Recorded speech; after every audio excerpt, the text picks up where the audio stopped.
all the time we would be sending Ashley Manning drugs, like growth hormone, all the time, everywhere. Florida. It would never be under Peyton's name. It would always be under her name. Wow. Welcome back.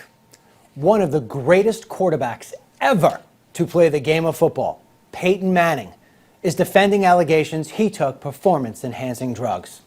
With me now to weigh in on this, CEO of Horrow Sports Ventures and NBC Sports Radio Host and author of Invade the Man Cave, Sports Secrets Guys Don't Share, Kate Delaney. I need to read that book. Thank you, both of you, to be with me. Kate, tell me, is this true? Did he take those drugs?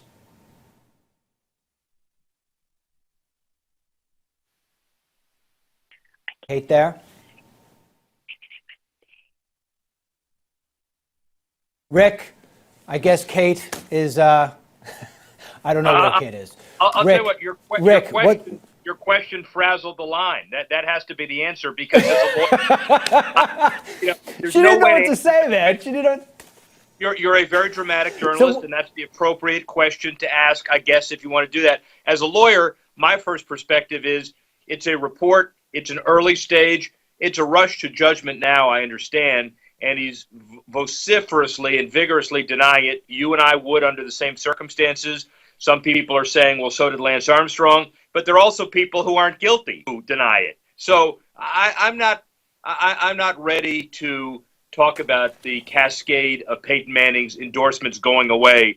He's done everything right so far, and I think at this point he's entitled to the benefit of the doubt. All right, well, wait. Let me ask you a question, all right? Because I'm in my mid-40s, all right? And I work out every single day. I lift weights, I run, every single day. I think I'm in pretty decent shape.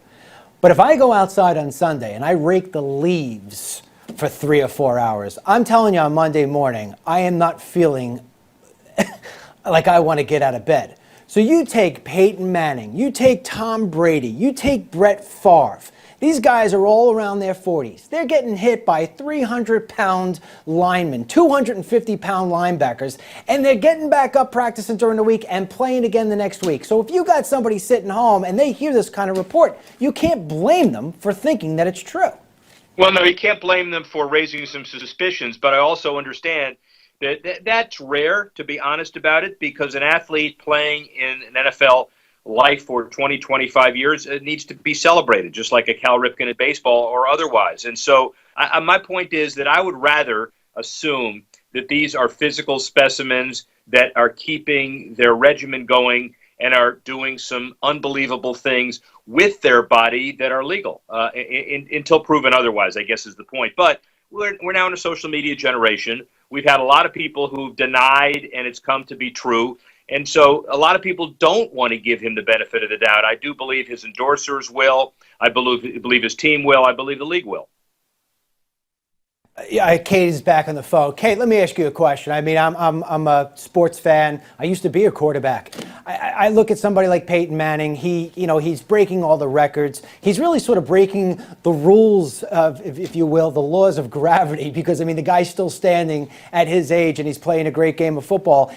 Is this, no matter what, one of those allegations that's always going to have an asterisk next to his name, but people always going to wind up questioning whether or not he really did or really did not take these drugs? Well, that's the problem. It's exactly what Rick said. We live in the 140-character world. Once it gets out there on social media, people tend to believe it. They may move on from it, but they tend to believe it. Even the NFL is saying, no comment, but we're going to investigate what happened here to see if there is anything. Basically, I talked to someone today, and that's what they pretty much told me. So we can talk about Ashley Manning and the fact that this was in her name or what was it? What about Al Jazeera? We don't know. This is just a tipping point. But I believe for a lot of people, that's going to be planted in their mind because you can't undo something once it's already out there, unfortunately, for Peyton Manning. I agree with you 100%. It's like anybody. I mean, you get accused of something, and then all of a sudden now you're playing defense, and you are forever trying to convince people that you didn't do something. And like I said before, I mean, this guy is his age, and he's still throwing in touchdowns, and he's making records. I mean, you look at Tom Brady. I always thought forever that Joe Montana was the greatest quarterback guy. But now I look at Tom Brady, and I watch what he's doing this year, and I say, how is this guy doing it? Because I go back to what I said, I'm in great shape, but if I rake the leaves tomorrow, I'm done the next day. I just don't get it. Let me ask both of you this, because you're engaged in the sports stuff all the time. I mean, what was the greatest story this year, sports story in 2015? Well, I can't that list. Let me start but there's a you could say it's a five-way tie. You got the Warriors out there. You got the FIFA scandal out there. You got Jordan Spieth out there as well. You got NFL across the pond. To me, the greatest four-legged, six-legged, eight-legged athlete is American Pharaoh, winning the first time in 37 years. And maybe, in retrospect, saving the horse racing industry as we know it. That's the story for me. Yeah, it's interesting. I'm going to go over to you, Kate. It's interesting that Rick says that, because it was just the other week where we were on the different sides of who was the SI Sports Person of the Year, which I thought was Serena Williams, and he thought was American Pharaoh. But I agree with him. I think that one of the top stories absolutely was American Pharaoh, and especially because he added the nay-save horse racing because of Indian casinos and several other things that are happening with pari-mutuel betting and the lack of interest in horse racing. I think the fact that you have a Triple Crown winner does breathe new life into the sport, and that's a big story. I would put the Warriors second, though.